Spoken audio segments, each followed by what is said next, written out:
Okay, I was talking to a friend today. I was talking to my brother today. I really don't want to do this video with my brother, but he is my business partner. So, what we're going to tell you today is we built our business, we built our career, became net worth millionaires through real estate investing. But what fueled us is the real estate sales career. We realized that the real estate sales career is a really tough career. Yes, one of the hardest careers there is. 80% to 85% failure rate within the first 2 2 years. to 5 years, without a doubt, correct? And then after that, probably the rest of everybody else fails. Now, you have some agents or some teams or some companies where you see these people come in, they skyrocket to success, and they stay there. Those would be the best business people. For some reason, they are like the best athletes, right? Then there's the rest of us. Some of us aren't even good enough to come in and skyrocket and do crazy sales. So for us, that was the case. We had to work hard. Now, the 7-year mark for any business, if you could stay in a business long enough, is where your business will really start to change, or it has for us. And maybe you can use some of this ideology and our experience to figure out where you are, right? Because year 1 to year 2, Yeah, it was the toughest. the toughest. You are ready to fail. You can't get ahead. You probably have another job, Yes. or support, or your spouse or somebody else is supporting you. Okay. So the first 5 to 6 years, we had full-time jobs. I was a barber cutting hair. If you look at my picture on my Facebook, my kid got a fresh haircut. That was me doing that. And I was working at Stop and Shop and had other odd jobs. And I mean, this is super important because that usually when you start, you're doing something else. And I like to always say this: it's not that you have a full-time job and you're doing a part-time hustle. If you want to succeed in your part-time hustle, it's you have a full-time job and then you're hustling full-time. So yes, that's 80 hours a week. 80 hours a week, right? Because you're trying to build a business and you still got to pay the bills. Yeah. That's when you're the brokest. Then you get to the point where you're like, all right, this business is going to support me all the way. So you end up leaving whatever your other business is. That's about 3, 4, or 5 year mark. At least that's what it was for us. Could be 6 or 7 too. Could be 6 or 7 years. Right around that time when we left our other jobs, because we're like, hey, if we're going to do this, we are just going to go for this. We're going to go do sales. And then what happened, Arthur? And then that first year we jumped into the business, the sales took right off because now you're focusing all of your attention on the business, the main thing, the one thing. Focus. Focus. The sales took off more than we were selling, but not enough to support our lifestyle. Not enough to buy more real estate. We were still renting at the time. We were actually getting evicted out of the apartment because the sales career or the business could not pay to sustain us to pay our bills. Now, 3, 4, 5 year mark is probably where most people want to quit. And this guy would come to me every day and say, listen, bro, there are so many other opportunities.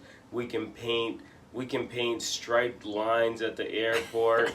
We could do all kinds of things. Construction, handyman. Everything. Paint company. But I told my brother, hey, let's stick with the main thing. We're 5 years into it. Let's keep going. So in real estate, we couldn't break 10 million in sales for the first 7 years. Yeah, which is a big mark for most agents. Like, I think if you get to that $10 million mark, you're doing really good. You're in the top 5-10%. Right. This is where you get to earning 150, 200,000, 300,000 in income, in commissions, which is where, you pay taxes, then you have business expenses, and then you actually might be able to keep 100,000 or more at that point in time. And you start to learn business and all of the important things because you got money coming in, so you get to learn how to allocate those resources, the money, the accounting skills, possibly a higher of administrative support.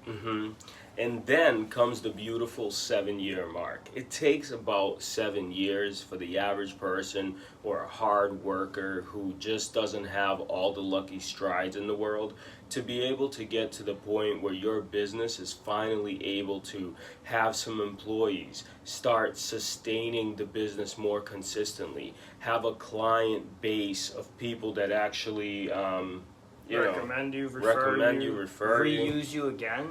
Right. So if you're starting a business, whether you're in year 1 or year 6, which year 6 you usually want to be done. Yeah. That's the toughest. It's always the toughest before you take it to the next level. Year Just 6 remember was that. when David lost all his hair. Yeah, year 6 I lost my hair and I got gray hair. So I think that the lesson from us is it takes about 5 to 7 years for your business to really start growing. And just remember, in that 5 to 7 years, what did we do? Read books, went to seminars. We just came back from a 3-day seminar.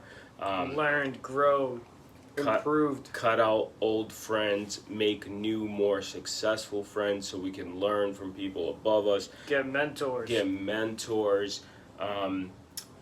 There's all kinds of things. But one thing I can personally tell you, advice that I learned is, hey, don't get distracted. An example would be we because of our career and our success, we try to start a painting company. That didn't work because every company you're starting really needs your attention. And energy. And your energy, right? We tried to do a coaching company. People would literally pay me $300 to talk to me for an hour, and then I decided, you know what, this just isn't worth it because I make more money in real estate without having to be anywhere any specific time. So that was a distraction. Just don't get distracted, and if it's not going well year 1, within 5 to 7 years, you got to make that commitment. But after 7 years, man, our business is now blowing up, right? So it went from that 10 million mark all the way up to a 46 million mark, which for most agents, they probably won't hit it in their career. And I think that the good news is you can. It's just going to take a little time.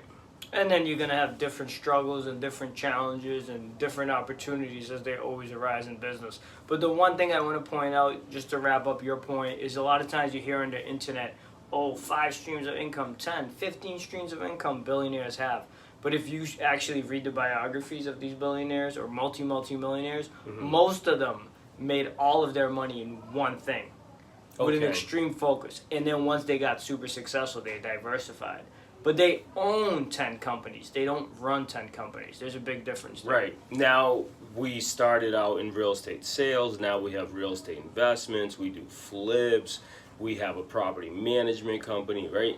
But we got here by doing one thing, which was real estate sales. Right. We didn't start 5 companies at the same time. When we started to diversify and start other companies, our business actually started to plummet. Yeah. So we hope this helps you in business and in life. Just remember, it might take you 7 years. Don't forget to spend time with your family during that time because you don't want business to be the most important thing. But if your road is a little bit slower, that's okay. Just stick with it. Slow road, hard.